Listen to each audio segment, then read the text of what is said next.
Friends, garden and garden స్వాగతం. ఈరోజు చిన్న రెసిపీ చూపిస్తున్నానండి.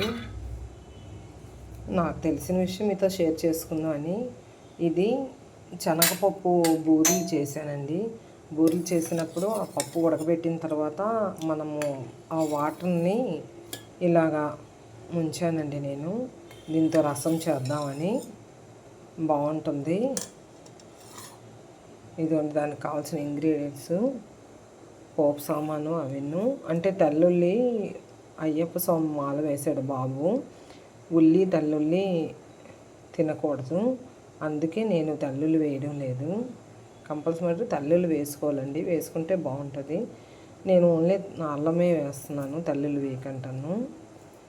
ఉల్లి వాడుకున్న వాళ్ళు మట్టుగా అల్లం స్క్రిప్ చేసి తెల్లుల్లి వేసుకోవాలి. ఇదిగోండి చింతపండు కొంచెం నానబెట్టాను. స్టవ్ వెలిగించి కొంచెం ఆయిల్ వేసుకొని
ఇదిగోండి పప్పు తలుక వాటర్ తీసాను కదా, ఉడకబెట్టి వచ్చిన వాటర్, ఆ వాటర్ వేస్తామండి.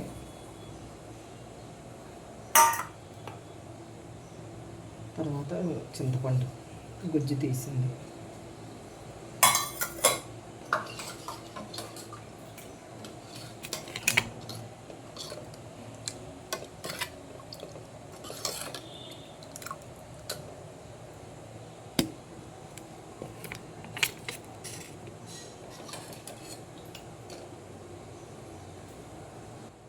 మనకు కొంచెం పలచ కావాలంటే మనకు కొంచెం వాటర్ యాడ్ చేస్తామండి.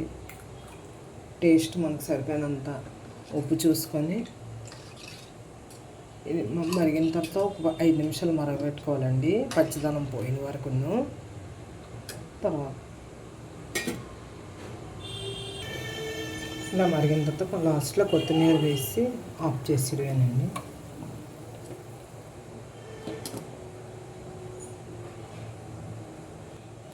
ఫ్రెండ్స్, ఎలా ఉంది వీడియో? నచ్చిందా?